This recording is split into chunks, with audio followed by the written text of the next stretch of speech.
What if the person you thought you knew your entire life wasn't the person you thought you were mourning? What if grief arrived carrying questions instead of closure? And what if the very object meant to symbolize love, a wedding ring, became the key that unlocked a family's darkest truth? This story does not begin with blood. It begins with a box. Small, heavy, locked. A jewelry box that had been sitting quietly for years inside a $13.5 million Brentwood estate. Untouched, unquestioned, almost invisible, until the night everything collapsed.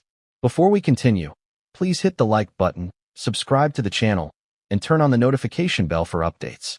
Because sometimes, the loudest secrets are the ones that never make a sound. On a calm Sunday night in one of Los Angeles's most exclusive neighborhoods, the unthinkable happened. According to reports, Reiner, 78, and his wife Michelle, 70, were found stabbed to death inside their home. A home designed for privacy, for safety, for legacy. A place where nothing bad was ever supposed to happen. And yet it did. Police arrived. Tape went up. Neighbors watched in stunned silence. News vans circled. And within hours, the story took a turn no one expected.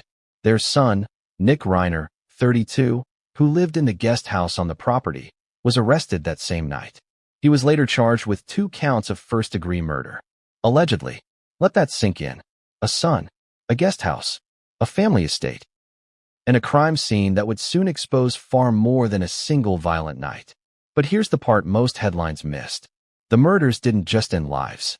They cracked something open. Because as investigators focused on timelines, motives, and physical evidence, the family was left with something else entirely. Questions.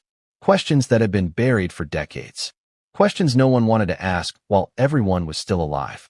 And questions that would surface in the most unexpected way. Through a discovery made not by police, but by family. His name is Jake Reiner. And according to those close to the situation, what Jake found would leave him in tears.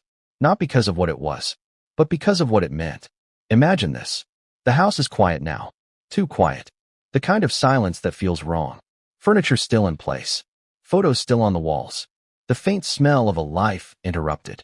You're walking through rooms you've known forever, but suddenly they feel unfamiliar. Like sets after the cameras stop rolling. Like memories drained of warmth. And then you open a drawer. Or maybe someone hands you a box. A jewelry box. At first glance, it looks ordinary. But it's heavier than expected. And when it opens, there's something inside that makes your breath catch. A wedding ring. But not the one everyone recognizes. Not the ring associated with the marriage the public knew about. This ring is different. Older. Hidden. Intimate. A ring that suggests a promise made in secret. A ring that raises one terrifying question. Who was this for? And before you answer that, consider this. Why would a man whose entire life was lived in the spotlight need to hide a wedding ring? Hollywood doesn't run on truth. It runs on image. And the Reiner name carried weight. Prestige. Respect. A carefully maintained narrative of success, family, and longevity. From the outside, this was a family that had it all. But families don't implode overnight. They fracture slowly, behind closed doors, in whispered arguments, in secrets everyone senses but no one confirms. And sometimes, those secrets are kept not out of malice, but fear. Fear of scandal, fear of judgment, fear of what happens when the truth becomes public property. According to reports, the bodies were discovered by the Reiner's daughter, Romy, 27. Imagine that moment. Walking into your parents' home and realizing something is wrong before your brain can catch up to your body. The shock, the disbelief, the instinct to run or scream or freeze. And then, according to reports, Romy told police something chilling. She allegedly mentioned a dangerous family member, someone who should be a suspect. Those words matter, because they suggest fear didn't begin that night. It had history, it had context, it had warnings. So ask yourself this. What kind of family dynamics lead a daughter to say that, immediately, in the aftermath of discovering her parents' bodies? Was it instinct? Or was it recognition? And if fear was already present, what else had been hiding beneath the surface?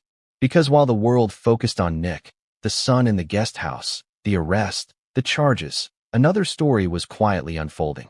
One that had nothing to do with crime scene tape or interrogation rooms, and everything to do with identity. Jake Reiner wasn't looking for secrets. He wasn't investigating. He wasn't searching for answers. He was grieving. And grief has a way of lowering defenses, of opening drawers you wouldn't normally open, of touching things that still feel warm with memory. And that's how the jewelry box came into play, not as evidence, but as revelation. What does it do to you when you realize the person you're mourning was also someone you didn't fully know? When love collides with betrayal. When grief becomes complicated. Because the ring wasn't just a ring. It suggested a second life, a secret wedding, and possibly another family. Let's slow down here. This is where stories usually go off the rails, where rumors replace facts, where speculation runs wild. And we're not doing that. What we are doing is asking the questions that the discovery forces into existence. Why was the ring hidden? Why was it kept? Why was it never mentioned? And why, after everything else that had already happened, did this single object cause such an emotional collapse? According to those familiar with the moment, Jake broke down, not from shock alone, but from realization. Because suddenly, things that never quite made sense started to align. Absences, unexplained time away, relationships that felt compartmentalized, money trails that never raised alarms until now. And here's the contradiction that sits at the center of this entire story. The same man capable of deep love and see-the-world devotion was also capable of living two emotional realities at once. How do you reconcile that? How do you grieve someone who gave you everything and also withheld something massive? And here's the part that should unsettle you. Secrets don't exist in isolation. They affect behavior. They create pressure. They bend relationships. And when they're finally exposed, especially after death, they don't just rewrite the past. They destabilize the present. Which brings us back to the night of the murders, back to the guest house, back to the alleged warnings, back to the idea of a dangerous family member. Could buried truths create emotional fault lines that eventually crack? Could silence, stretched over decades, turn into resentment? Could discovery, or fear of discovery, act as a trigger? These are not accusations. They are questions. And they matter because this story isn't just about what happened that night. It's about everything that happened before it. The years of carefully controlled appearances, the public legacy, the private compromises, the secrets hidden in plain sight. Because if one ring could undo an entire narrative, what else was waiting to be uncovered? And more importantly, who else knew? Because the ring wasn't the first secret. It was just the first one to be found. Some families inherit money.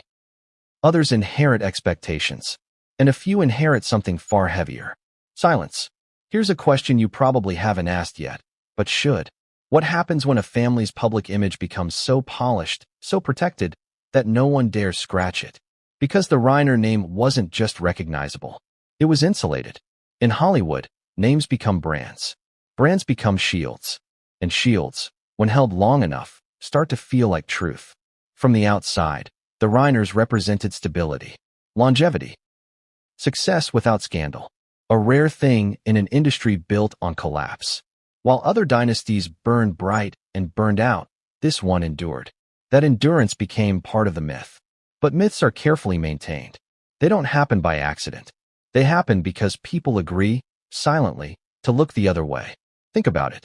How many times have you seen a family praised not because they were perfect, but because nothing bad ever seemed to happen to them? No arrests, no public feuds, no messy divorces splashed across tabloids. Clean, controlled, curated. And when something finally does happen, everyone asks the same question. How could this come out of nowhere? The answer is simple. It didn't. Families like this don't explode. They compress. Pressure builds slowly, over years, sometimes over generations. Small compromises are made. Conversations are avoided. Certain topics become off limits. And eventually, the silence becomes the loudest thing in the room.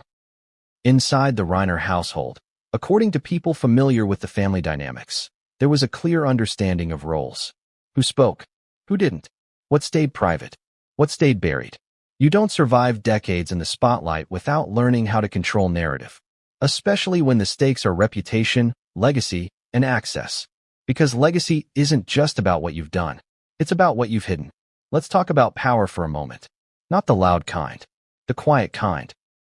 The kind that comes from being respected, from being trusted, from having your name open doors without you asking. Power like that changes family dynamics. Children raised inside it learn early what matters and what doesn't, what's rewarded, what's ignored, what's tolerated as long as it never becomes public. And here's where things get uncomfortable. In families like this, love and loyalty often come with conditions. Don't embarrass us. Don't expose us. Don't ask questions that lead to answers we can't control. Now, ask yourself this. What happens when one family member doesn't fit neatly into that system? What happens when someone becomes unpredictable, emotional, volatile, unmanageable? What happens when the family brand matters more than the family itself? Because that's when silence stops being protection and starts becoming a weapon. According to reports and accounts from those who knew the Reiners, there were long-standing tensions beneath the surface. Not public, not documented, but felt. Tensions that didn't need shouting matches to exist. They lived in pauses, in side glances, in conversations that stopped when someone entered the room. And nowhere is that more dangerous than between parents and children, especially adult children, especially those still tethered financially or emotionally, especially those living close, but never fully inside. Nick lived in the guest house. That detail matters more than it seems. Guest houses are strange spaces. Close enough to observe, far enough to isolate. You're part of the property, but not the household. Included, but separate. That kind of living arrangement can mean support, or it can mean exile. And which one it is depends entirely on what's not being said. Now pause here and think. If everything was fine, why not live inside the main house? If everything was healthy, why the distance? No one has publicly answered that question. But questions don't need answers to exert pressure. They just need time. Then there's Romy, youngest daughter, the one who, according to reports, discovered the bodies. And here's what people miss when they rush past that detail. Discovery changes you. It doesn't just traumatize. It reframes everything that came before. Every argument, every awkward silence, every uneasy feeling you couldn't name. And when Romy allegedly told police that a dangerous family member should be considered a suspect, it wasn't said in a vacuum. It came from somewhere, from experience, from fear, from patterns she had already recognized. You don't use a word like dangerous lightly, especially about your own family. Which brings us back to image. Because publicly, the Reiners were united. Privately, something was fractured. And fractures don't always show until pressure is applied. The public never saw shouting matches. They never saw breakdowns. They never saw chaos. They saw award shows, interviews, carefully managed appearances. But families don't reveal themselves on red carpets. They reveal themselves in kitchens at midnight, in arguments behind closed doors, in the things they never say out loud. And here's where the illusion becomes dangerous. When a family becomes invested in appearing stable, instability has nowhere to go. It doesn't dissipate. It concentrates. So when something finally breaks, it doesn't crack gently. It shatters. This is why the arrest shocked people who didn't know the family, but not necessarily those who did. Because behind the polished exterior, there were reportedly concerns, worries, unease, things people talked about quietly, things they hoped would resolve themselves. They rarely do. And then there's Jake, often overlooked in early reporting, overshadowed by the arrest, the charges, the spectacle. But Jake's role in this story is crucial, because Jake is the bridge between generations.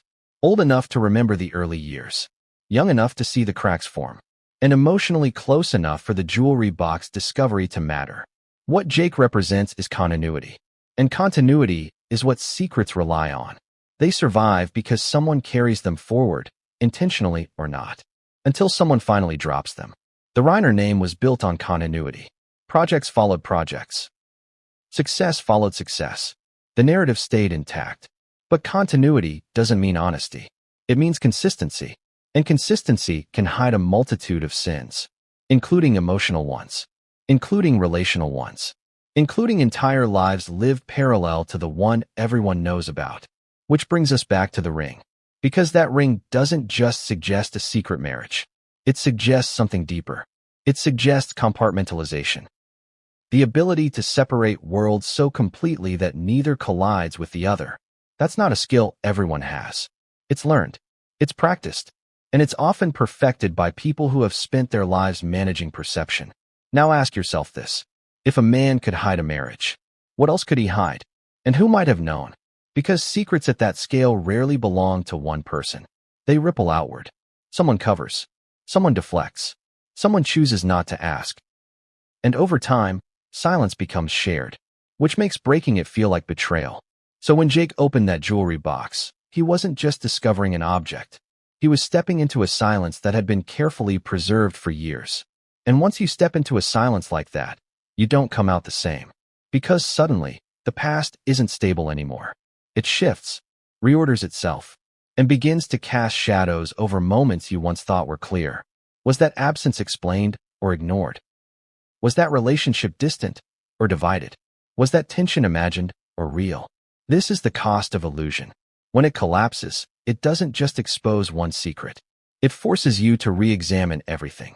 And here's the contradiction that makes this story so unsettling. The same systems that protected the family's image may have also prevented intervention. Because when reputation matters more than resolution, problems don't get addressed.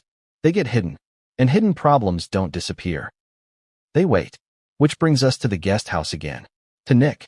To distance masquerading as proximity. To a family structure that looked functional, but may have been anything but. Because if someone inside that system felt unheard, unseen, or excluded, what did that do over time? What narratives formed in their mind? What resentments grew unchecked? We're not assigning blame. We're tracing context. And context matters. Because violence rarely emerges from nowhere. It emerges from pressure, isolation, fear, and unresolved emotional chaos. And when you combine that with secrets powerful enough to destabilize identity, you don't get peace. You get a ticking clock. By the time the public learned the Reiner name through headlines, the story was already decades old. It just hadn't been told yet. And the illusion had already cracked. But what no one understood at that moment was this. The family didn't just lose two people that night. They lost control of the narrative. And once that happens, nothing stays buried. Because the next layer of this story doesn't start with a discovery. It starts with distance. Physical distance. Emotional distance. And a guest house that may have been more than just a place to live. Distance has a way of pretending it's harmless. A few steps across a lawn. A separate entrance. A door that closes a little earlier at night. On paper, a guest house sounds generous. Independent. Respectful. A sign of trust. But emotionally, it can feel like a boundary drawn without words. And in families where image is everything, boundaries are rarely accidental. They're negotiated. They're enforced. They're maintained. Nick lived close enough to see the lights on in the main house. Close enough to hear laughter through open windows during gatherings. Close enough to feel included from the outside. But inside, that's another story. When adult children remain physically near but emotionally distant, something is usually unresolved. Either dependency hasn't been addressed, or conflict hasn't been confronted. Sometimes both. And unresolved dynamics don't stay quiet forever. They ferment. People who grow up under the weight of a famous name often struggle in ways outsiders don't see. You're expected to live up to something before you even understand what it is. Your failures feel amplified. Your emotions feel inconvenient. You're told who you are before you figure it out yourself. And when you don't fit the mold, you don't break the mold. The mold breaks you. Now layer this on top of secrecy. Not just small secrets. Not harmless ones. But life-altering truths hidden behind charm, discipline, and narrative control. Imagine growing up sensing something was off, but never having proof. Feeling excluded from information that directly affects your identity. Wondering why conversations stop when you walk in. Wondering why tension spikes for reasons no one explains. That kind of environment doesn't produce clarity. It produces stories. Stories people tell themselves to fill the gaps. And those stories can turn dark. Meanwhile, the public version of the family remains pristine. Interviews are warm. Anecdotes are charming. The legacy is celebrated. No one asks what it costs to maintain that consistency. No one asks who pays the price. And the truth is, in families like this, the price is often paid by the person who can't or won't conform. The one who doesn't manage emotion well. The one who doesn't absorb silence as gracefully. The one who reacts instead of represses. That's when words like difficult start circulating quietly. Unstable. Unpredictable. Concerning. Notice how those words don't describe causes. They describe outcomes. They don't explain what led someone there. They explain how others feel around them. And when Romy allegedly used the word dangerous, it didn't emerge in a vacuum. That word is the end of a long sentence. A sentence written over years of lived experience. We don't know exactly what she meant, but we do know this. You don't suddenly decide a family member is dangerous the night your parents die. That perception forms long before crisis. It's shaped by patterns, by moments where something felt off, by fear that never fully left. So when the arrest happened, it shocked the public. But for those inside the family system, it may have felt like the inevitable collision of things no one ever resolved. And here's where the illusion becomes lethal. When a family prioritizes reputation over repair, problems don't get treated. They get tolerated. Until tolerance turns into tension. Until tension turns into fracture. And fractures don't always heal. Sometimes they widen. Now think about the jewelry box again. Think about what it represents in this context. A physical manifestation of compartmentalization. One life over here, another life over there. Carefully separated, carefully controlled. That kind of secrecy requires discipline.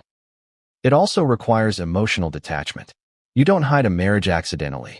You hide it deliberately, which means there were conversations not had, truths not shared, realities that existed parallel to the family everyone else believed in. And that matters because secrets of that magnitude don't just affect the person keeping them. They warp the entire emotional ecosystem. Children sense when something is missing. They may not know what it is, but they feel it. And when answers don't come, they make their own. Now place yourself in Jake's position. You've lost family members in the most violent, public way imaginable. You're surrounded by grief, shock, disbelief. And then you find something that reframes your understanding of the person at the center of everything. Something that suggests the story you lived inside was incomplete. How do you process that? How do you grieve someone who was both present and absent, who loved you genuinely, but not fully honestly? Because love and secrecy can coexist. That's the uncomfortable truth. People don't hide entire lives because they don't care. They hide them because caring would require confrontation. And confrontation threatens stability. Stability that has been carefully curated for decades. And when that stability collapses, it doesn't just expose secrets. It exposes how long they were allowed to exist. Which brings us to the larger question. Who else knew? Because secrets like this rarely stay with one person. Someone officiates. Someone witnesses. Someone helps maintain the illusion. Silence becomes collaborative. And collaborative silence creates moral ambiguity. You're not actively lying. You're just not correcting. You're not betraying anyone. You're just protecting the family. Until protection becomes complicity. Now connect that to the night everything fell apart. To the idea of motive. To emotional volatility. To years of unspoken tension. We don't know what Nick knew. We don't know what he suspected. We don't know what conversations happened or didn't. But we do know this. Families with layered secrets often underestimate the psychological toll. They assume silence equals peace. It doesn't. It equals delay. Delay until something breaks. And when it breaks, it doesn't break cleanly. It shatters. The public wants a simple story. A villain. A motive. A clean explanation. But real life isn't built that way.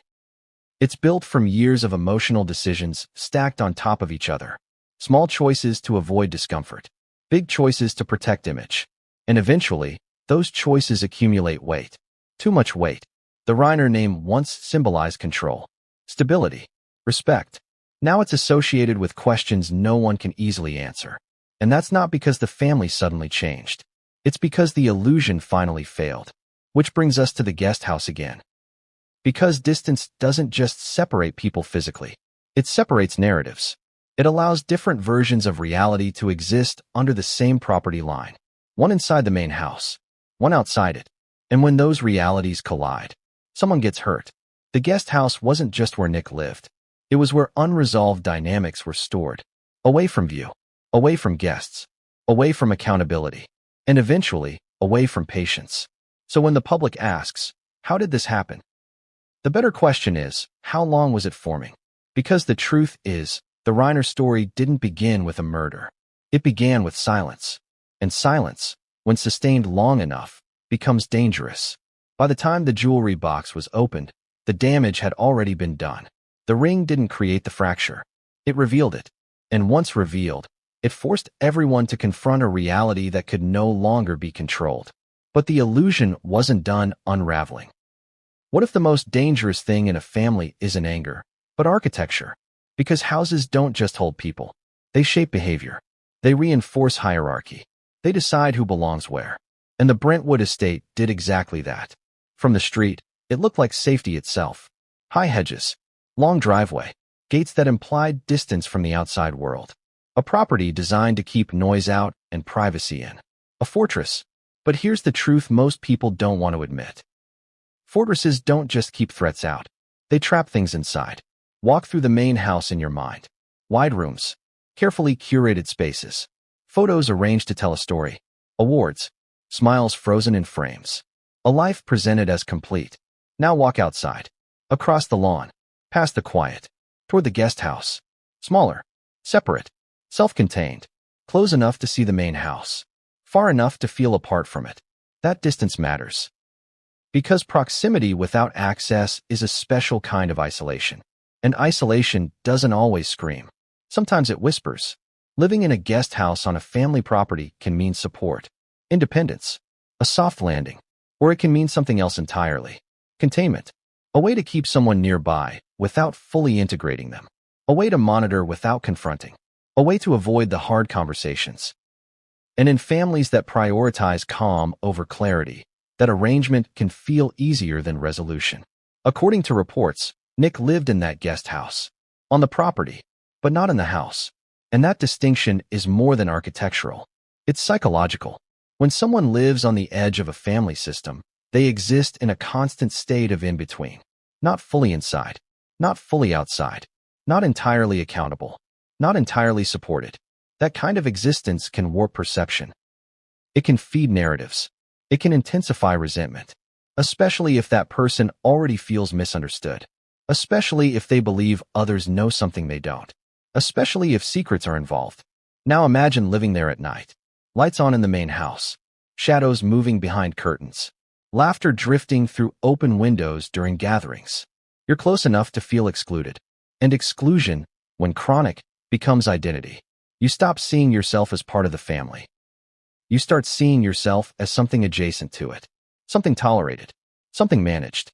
Now add fear.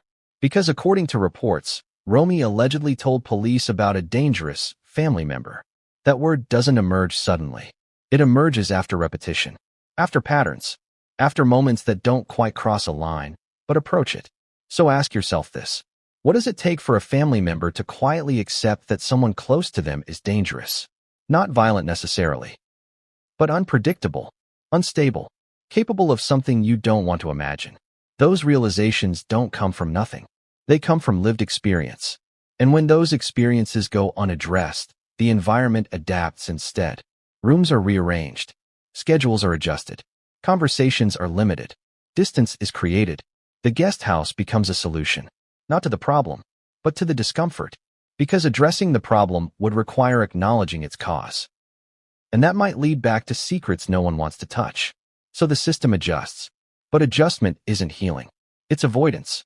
Now let's talk about the night everything ended. Because the layout of the property suddenly mattered in ways no one anticipated. Who could hear what? Who could see which lights were on? Who could move where without being noticed? When investigators reconstruct timelines, they don't just look at minutes. They look at access, opportunity, sightlines. And the guest house complicates all of that. It creates ambiguity. It creates questions that don't have easy answers. Because being on the property doesn't mean being in the house. And being in the house doesn't mean being seen. This is where the illusion of safety starts to unravel. Big properties create blind spots. They create places where emotions can build without oversight. They create spaces where people can feel both watched and ignored at the same time. That combination is volatile. And then there's the psychological weight of living under the same roof line as secrets you're not allowed to name. Imagine suspecting that something fundamental about your family isn't what it seems. Imagine sensing deception but being unable to prove it. Imagine feeling excluded from truths that affect your identity. That kind of environment doesn't foster patience. It fosters obsession. Every look becomes suspicious. Every closed door feels intentional. Every whisper feels like it's about you. And if you already feel marginalized, those interpretations grow teeth. This is not about blame. It's about conditions. Because violence rarely exists in isolation. It grows in environments where emotions are contained but never processed. Where people are close enough to clash, but distant enough to never resolve anything. The Brentwood house wasn't just a backdrop. It was an amplifier. It magnified everything the family didn't say. And when silence lives inside walls like that, it doesn't dissipate. It echoes. Now think about Jake again. Walking through those spaces after the fact.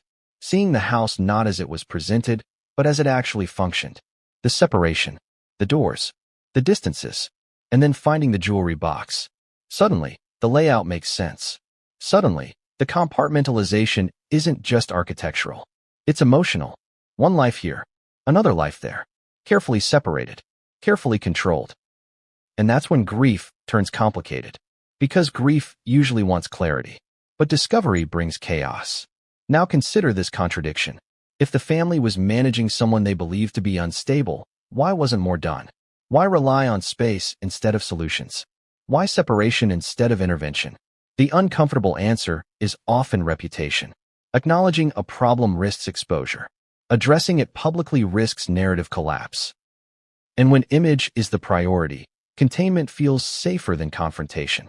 Until it isn't. Because containment creates pressure. Pressure seeks release. And release, when it comes, is rarely gentle.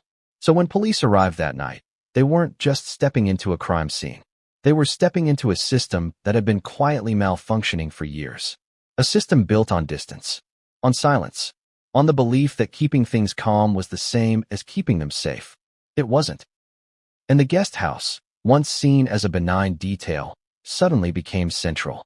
A symbol of everything that had been deferred, everything that had been avoided, everything that had been pushed just far enough away to not have to deal with. But you can't outdistance unresolved emotion. It follows. It waits. And eventually, it demands attention. This is why the idea of motive can't be reduced to a single moment. It has to be understood as a build-up. Years of feeling peripheral. Years of sensing secrets.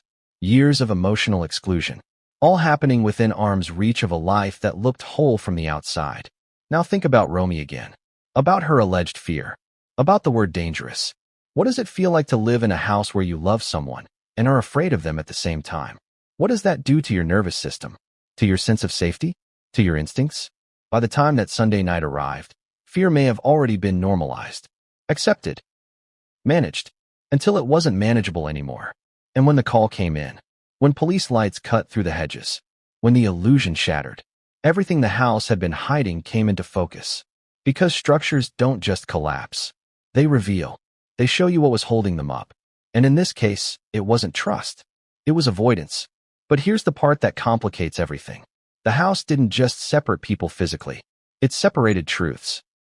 Which means different family members may have been living in entirely different realities, different understandings, different emotional narratives.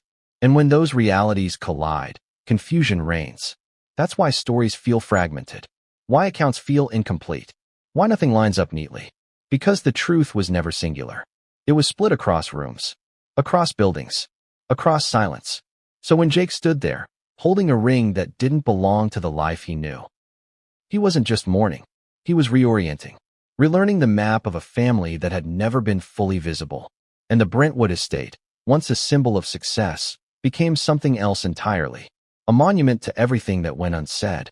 A place where distance replaced dialogue. A place where proximity masked disconnection.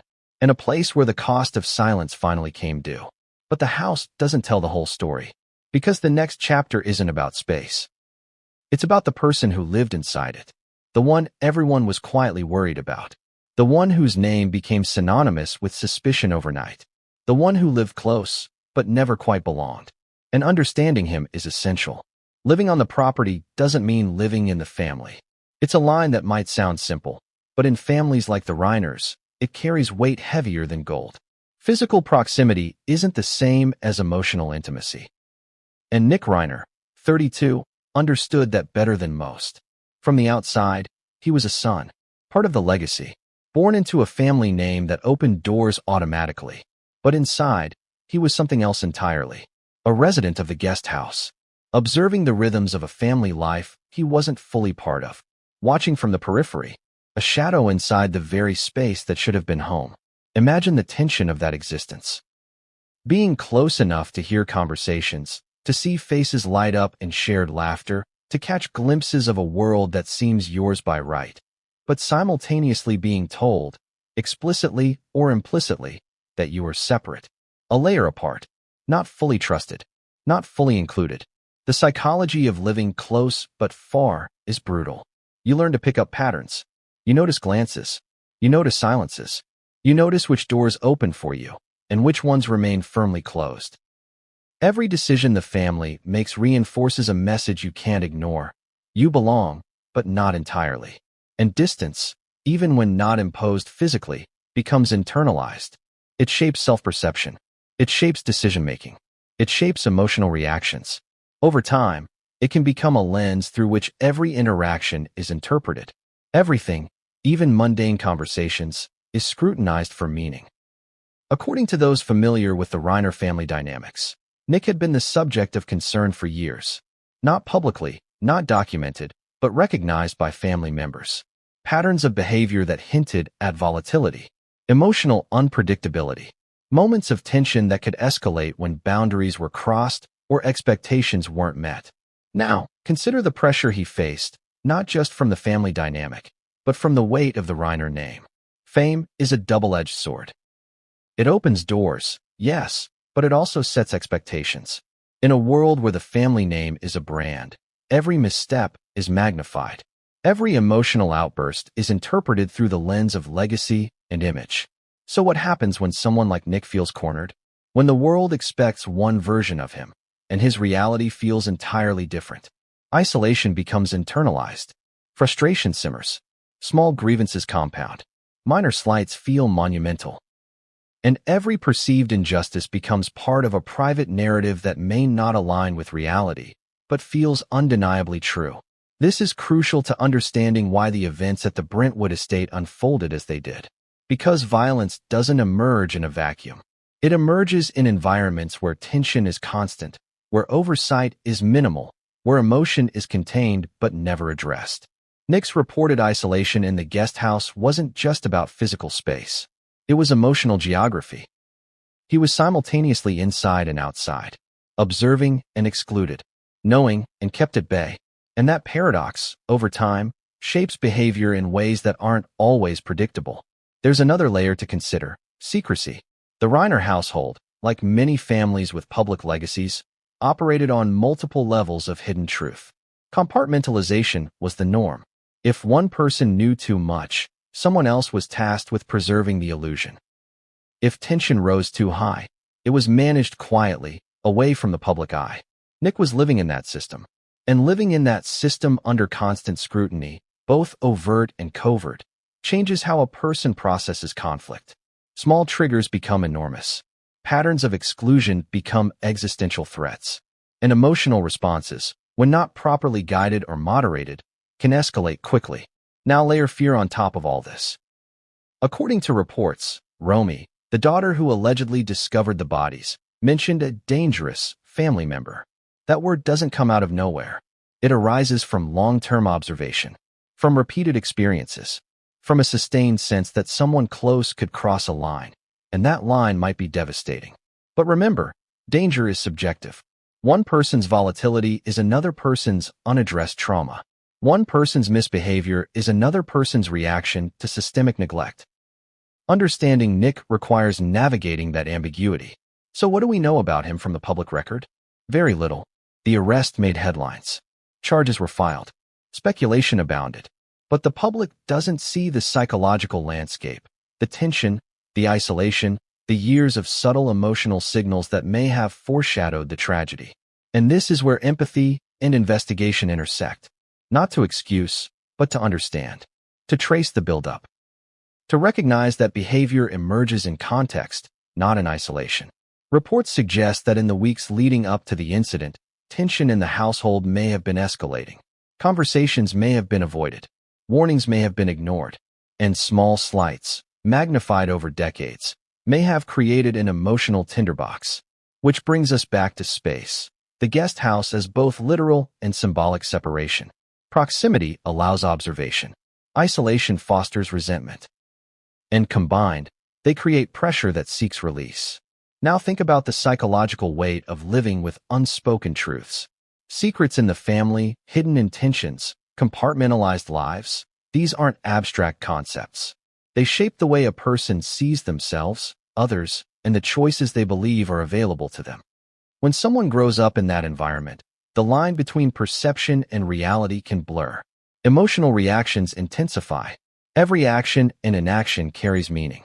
And small triggers, when stacked on years of context, can have outsized consequences. That's crucial to remember when discussing Nick. The public sees the crime. They see the arrest. They see the narrative condensed into headlines.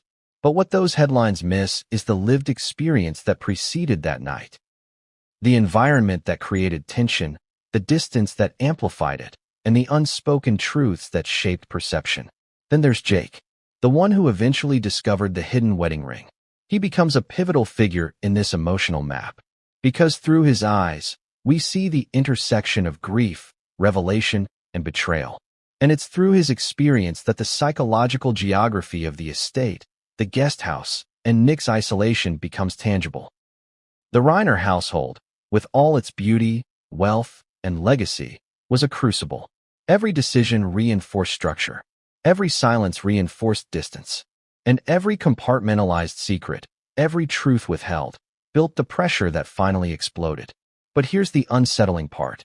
Families like this rarely realize the danger until it's too late. The warning signs, the subtle cues, the quiet anxieties, all are interpreted as eccentricities, personal quirks, or temporary frustrations. And by the time patterns solidify, intervention feels impossible. That's why Romy's alleged statement matters. It wasn't the first word spoken in the house about danger. It was a culmination, recognition, a verbalization of something that had been gesturing quietly for years. And when combined with Jake's discovery of the jewelry box, the story takes on a dimension that transcends a single crime. It's a story of legacy, secrecy, and the emotional cost of curated appearances. Nick Reiner lived close, but felt far. And that perception, magnified over time, may have been a crucial factor in the night that forever altered the family narrative. But Nick wasn't the only one keeping secrets. And he wasn't the only one whose life had been quietly shaped by compartmentalized truths. Because what Jake found in the jewelry box suggests layers of deception, hidden relationships, and emotional realities that existed entirely parallel to the life everyone knew. And the deeper we go, the more we realize, proximity without understanding can be as dangerous as distance without care. It's about Romy. It's about the family patterns. Imagine walking into your parents' home and knowing instantly that something is wrong. Not just wrong in a vague, unsettling way, but catastrophically wrong.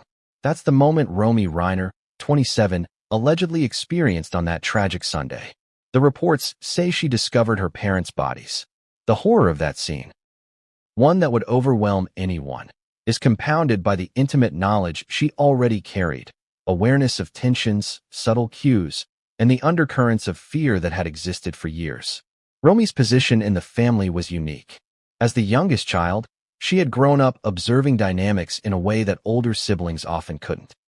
She saw patterns forming, understood the silences, sensed the dangers, and yet, like all children in families with hidden fractures, she learned to navigate without confrontation. When she allegedly told police about a dangerous family member, the gravity of that word cannot be overstated. Dangerous, not difficult, not troubled. Dangerous. That choice of word implies sustained awareness, repeated experiences, and an emotional understanding that goes beyond simple observation. Think about it. The youngest child, often shielded from the harsher realities of family disputes, identifying danger so clearly that it becomes the first thought expressed to authorities. That is both intuition and lived experience. And it immediately raises questions. Had she been keeping silent?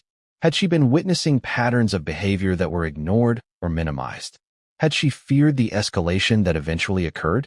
The role of the observer in a family is complicated. The observer sees, remembers, and contextualizes, but often feels powerless.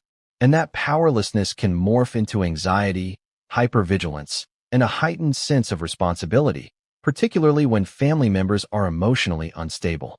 Romy's discovery wasn't just traumatic, it was revelatory. Because in that instant, decades of emotional dynamics, patterns of secrecy, and unspoken tensions collided with the most brutal reality imaginable. The visual, the emotional, and the symbolic all converged. And then there's the jewelry box. Romy may have known about its existence in passing. Many families keep jewelry in visible spaces, but what Jake discovered there was different. Hidden, locked away, symbolic. And it revealed truths that no one in the household had fully articulated.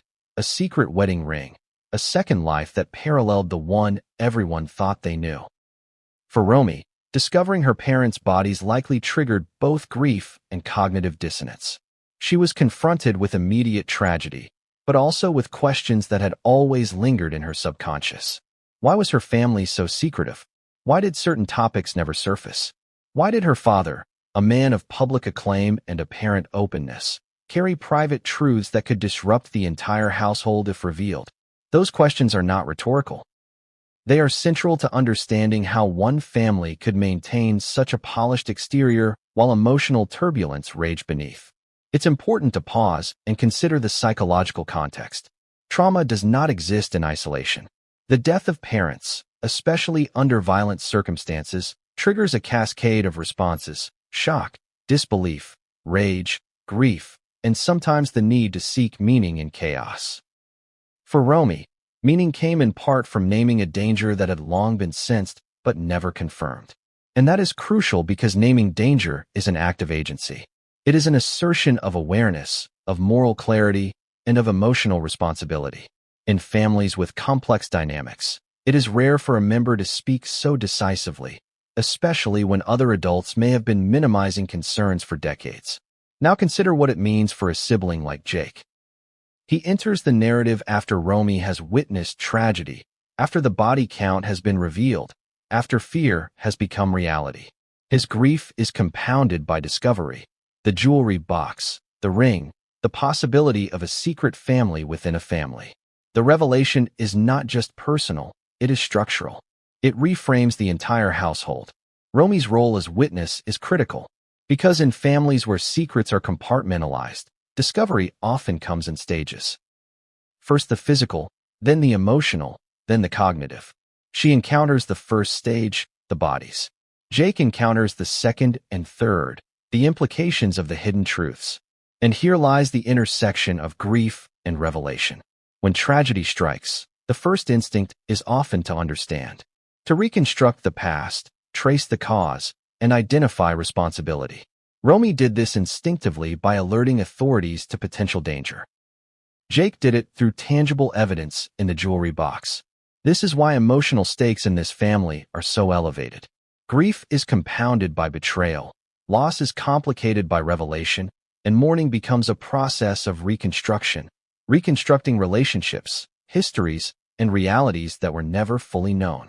And there's another layer, the secret life implied by the ring. It suggests the existence of a narrative parallel to the one publicly acknowledged.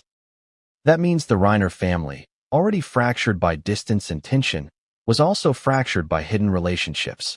Romy may have sensed this emotionally, even if she never had concrete evidence. Which raises the next question. How do you process grief when the person you mourned was simultaneously living a life unknown to you? How do you reconcile love with deception, presence with absence, and memory with new revelations that disrupt the very foundation of your understanding? The answer, in part, is narrative reconstruction. It is piecing together timelines, conversations, and hidden truths to form a coherent understanding. But when the evidence itself is emotionally charged, this reconstruction is messy. It is fraught with contradiction. It is raw, and it is painful. And that's why the discovery of the ring is so pivotal. It is not just a piece of jewelry. It is proof. Proof that the Reiner legacy was more complex than anyone realized. That love, secrecy, and betrayal coexisted in the same household. That compartmentalization, carefully maintained for decades, could no longer be upheld. For Romy, the act of naming a dangerous family member and discovering her parents' fate became intertwined. Trauma, perception, and revelation merged into a single, indelible memory. She became both witness and participant in the unraveling of the family's carefully curated narrative. And here is the tension that drives the next layer of the story. What happens when grief intersects with discovery? When tragedy unveils secrets? When the physical and emotional landscapes of a family collide in ways that no one can ignore? That's the question Jake would soon face. The jewelry box would not only reveal hidden truths, it would demand action. It would demand reflection. It would force him to confront the complexity of his family in ways he had never imagined. Some discoveries hit harder than tragedy itself, not because they are violent, but because they redefine everything you thought you knew. For Jake Reiner, that discovery came in the form of a small, unassuming jewelry box. Heavy, locked, and quietly sitting in a corner of the Reiner estate for years, it had remained untouched, overlooked, and assumed innocuous. Until grief brought him to it. Imagine standing in a room filled with silence. The air is thick with memory, shock, and sorrow. Every photo, every frame, every personal item seems to echo what once was. And then, your hands reach out and touch something you've never examined closely. A box that suddenly feels heavier than its weight. What Jake found inside would leave him in tears. Not because of the object itself, but because of what it represented, a secret wedding ring. A ring is more than metal and stone. It is a symbol, a promise, a life intertwined with another. And this ring was hidden, concealed, never mentioned, never shared, existing in parallel with the life everyone believed they understood. Let that sink in. The father and mother Jake mourned, Reiner and Michelle, were publicly celebrated as a unified couple. Their lives were transparent, polished, curated. Yet here was evidence of something hidden, a secret that upended the narrative of their marriage and hinted at a reality no one outside this house had imagined. Why hide a wedding ring? Was it love, secrecy, or fear? Was it a promise made and forgotten? Or a promise maintained in silence for reasons Jake might never fully understand? The emotional weight of that discovery cannot be overstated, because the ring suggested not only hidden devotion, but also a compartmentalized life, one where choices were made to protect, conceal, or manipulate perception. And here is where the tragedy compounds. The revelation of a secret life is not merely an emotional shock. It reframes every relationship within the family. The children's understanding of their parents, their memories, their trust, their very sense of reality. Jake, standing there, holding the ring, faced a collision of grief and revelation. Grief for parents who had been violently taken from him. Revelation that those same parents carried secrets of unimaginable scope.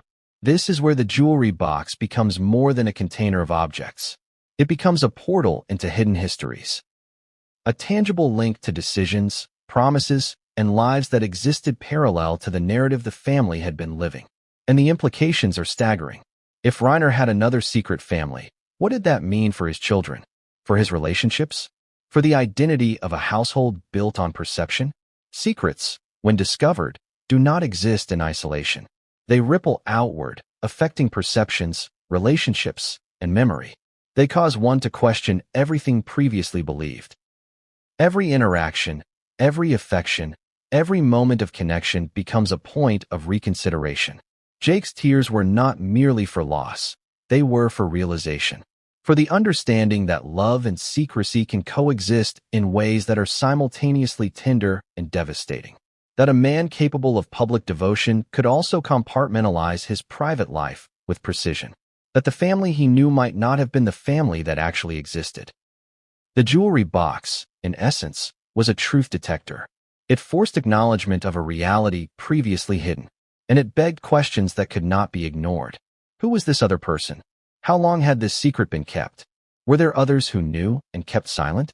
And most importantly, how does one grieve when the foundation of identity itself is destabilized?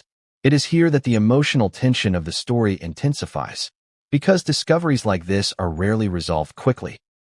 They fester, they challenge, they demand narrative reconstruction. And for Jake, every detail of the household, the guest house, the spatial separations, the interactions with Nick and Romy, suddenly took on new meaning. Patterns previously dismissed as eccentric or trivial now hinted at a complex web of concealment. And consider the timing. The jewelry box was discovered immediately following the deaths of Reiner and Michelle. That means the emotional stakes were already at a breaking point. The family was not merely confronting hidden truths. They were confronting those truths in the aftermath of unspeakable tragedy.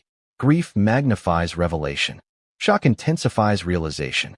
And the combination can be devastating. But here's the critical point. The discovery of the ring didn't just illuminate the past, it reframed the present. Jake had to reconcile memory with evidence, affection with suspicion, and love with betrayal. He had to navigate an emotional landscape where the terrain itself had shifted. And that is the danger and power of the jewelry box. It is more than an object. It is a symbol of everything the family had managed to hide, everything they had compartmentalized, and everything that now demanded acknowledgement. As we move forward in this story, the implications of this discovery expand. They touch not only the immediate family, but also the very understanding of identity, trust, and legacy. Secrets of this magnitude cannot remain contained once revealed. They ripple outward, reshaping relationships, altering memories, and redefining perceptions. And yet, the jewelry box only tells part of the story. Some truths are buried so deeply that even the people closest to them cannot see them. For the Reiners, the jewelry box was more than a discovery. It was a key that unlocked a parallel existence, a life lived alongside, but separate from, the family everyone knew. The ring that Jake found was not just a token. It was evidence. Evidence that Reiner, 78, had maintained a hidden relationship, a secret marriage, and perhaps even another family. Imagine what that means emotionally. A man who devoted decades to a visible life simultaneously cultivated a private one, carefully compartmentalized, shielded from scrutiny. Parallel lives are not uncommon among the wealthy or powerful, but they carry unique consequences. They demand meticulous planning, secrecy, and emotional agility. They also require silence from those who might otherwise expose them.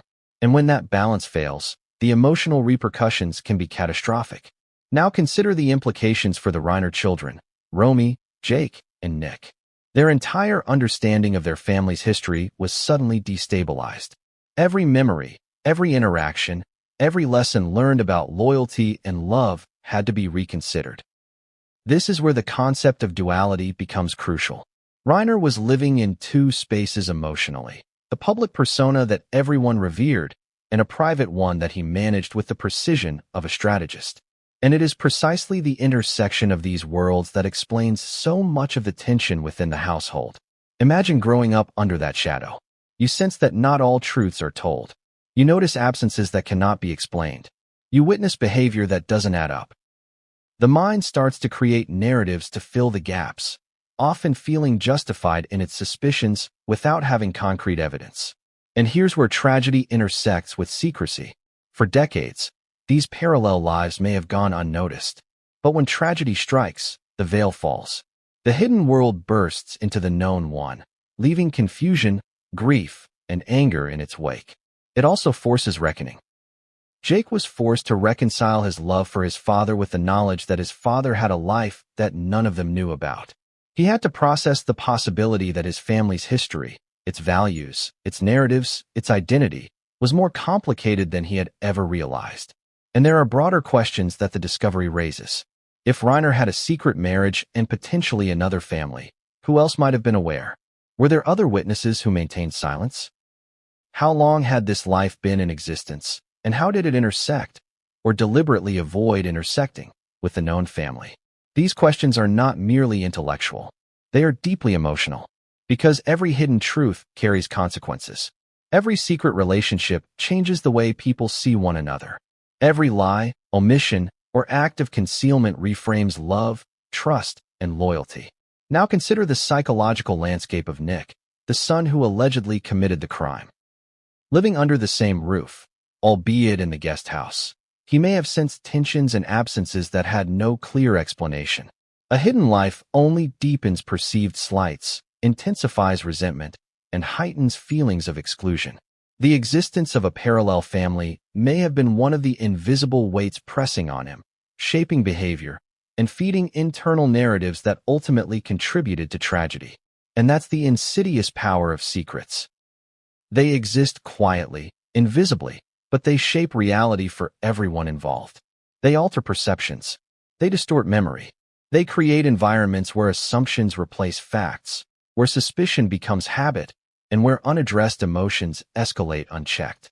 This also reframes Romy's perspective. She discovered her parents' bodies and named a dangerous family member. But now, with Jake's discovery, the question emerges. Did she also sense the existence of hidden truths that extended beyond what she could articulate? Did her instincts about danger encompass knowledge or intuition about secrets that had been carefully guarded? And then there's the emotional paradox, grief coexisting with revelation. The same hands that once held the family together are now empty. The same faces that were anchors are gone. And the truth, once hidden, complicates mourning. How do you grieve for a father who loved you, yet lived a life you could never access? How do you mourn for a mother who shared her life fully, yet whose partner's duplicity altered the very definition of family? The jewelry box was just the